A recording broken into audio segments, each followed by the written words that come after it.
Es posible que los ejemplos que se observan en el comportamiento de algunas naciones resulten indicadores fuertes para el conjunto. Por ejemplo, en España, la situación del Partido Socialista Obrero Español, que ha quedado nuevamente al frente del gobierno peninsular, denota los conflictos, las trabas, pero también el emerger de intereses que se van contraponiendo a los hegemónicos. De modo alguno se puede pensar que esto indica un giro no atlantista del gobierno español, pero cuando se recorren los senderos trazados por Pedro Sánchez al frente de la gestión, uno puede encontrar algunos elementos a considerar.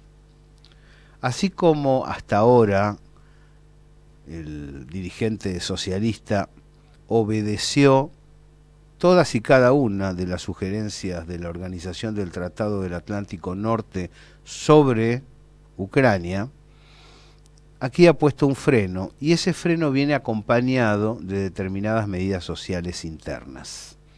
Aunque no parezcan relacionadas y se discutan de modo diferenciado, merecen concatenarse. Por un lado, está el tema de la dinámica de mercado interno. España, antes del COVID, venía creciendo bien, sólidamente asentado en un modelo productivo relativo, pero productivo al fin, con una fuerte impronta de servicios. Con posterioridad a la pandemia, que de por sí generó un freno, aparece la guerra en Ucrania. Y eso implica varias cosas, pero dos fundamentales. Por un lado, el combustible, y por otro lado, la capacidad comercial del gobierno hispano.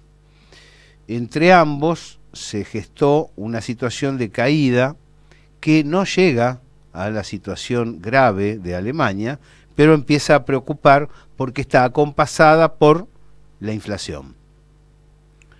En esa línea, el gobierno español lo que hizo fue plantar banderas sobre el tema Israel. Fíjese cómo las cosas se van articulando y a veces los carteles que aparecen frente a las acciones políticas no son necesariamente lo que representan en profundidad las mismas. ¿Qué hizo entonces? Condenó el ataque de Israel sobre la Franja de Gaza sin meterse en Honduras con respecto a las responsabilidades de Hamas, lo cual generó ira en Estados Unidos y en Israel sobre todo. Ahora hay una situación de tensión que no se resuelve. Pero, ¿qué es lo que está diciendo España? Básicamente, no podemos soportar otra guerra, costosa, cara. No podemos seguir alimentando a las empresas bélicas, que son las que generan los conflictos, para poder hacerse de recursos naturales por un lado y también promover la venta y la difusión de los armamentos que fabrican. En el medio aparecen los pactos regionales, son 17 administraciones las que configuran esta desmembrada España, ¿no? Bueno, ¿cómo lo lograron? Por supuesto hablaron de plata, con las gobernaciones, por así llamarlas, pero también de leyes. Y la ley de amnistía, pedida por la gente de Cataluña, que viene de litigio en litigio, es importante, pero el Partido Popular y Vox se oponen. Así está España. Un comentario que va a sentar tal vez pesado a algunos amigos, pero que quiero hacerlo, es que Vox es muy detallista para cosas que no importan. Pero cuando se tiene que plantar ante lo que le molesta realmente el atlantismo y a la Unión Europea, no mete baza, guarda silencio, se hace el oso. Bueno, para derechas antinacionales ya tenemos bastante, ¿no? Y el otro dato, porque decía que hay el comportamiento de varios países que merece ser considerado como ejemplo de la situación general. La recesión en Alemania parece indetenible.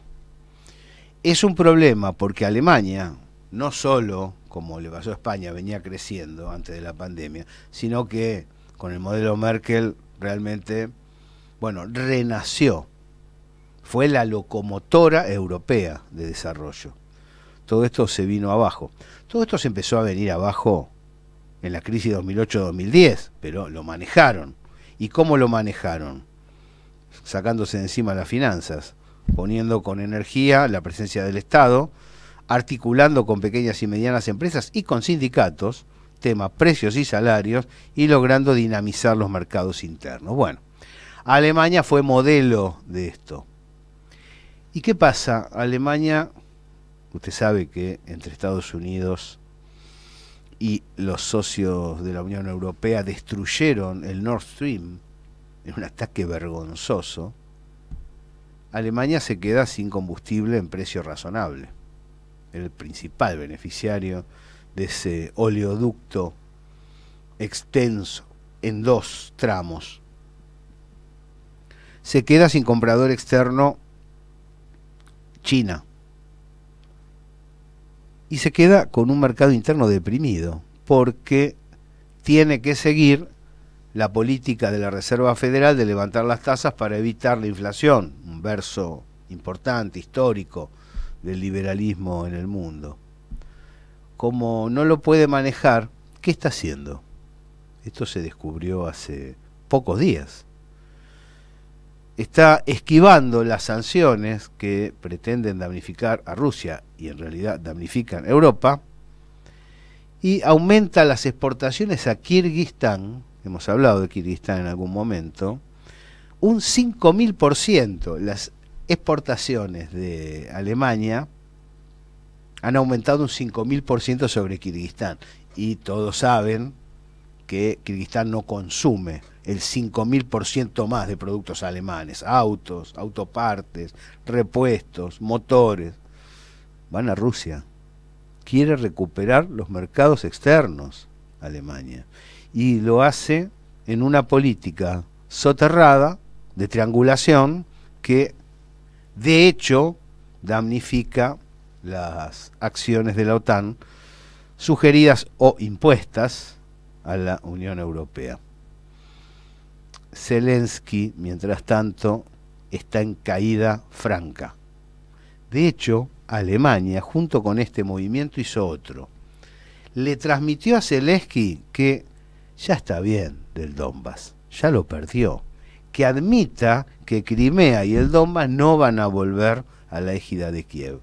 Esto le está diciendo. Ve como también, al igual que con el caso de España, el tema de las banderas que aparecen delante de las acciones políticas no siempre son las que dicen, sino que encubren otras, que tienen un sentido.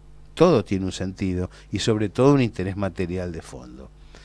La multipolaridad persiste, nada más que claro, con tanta guerra han logrado las fuerzas financieras ponerle no un freno en sentido estricto, sino una ralentización, una suerte de acá hay que levantar el pie del acelerador, pero persiste.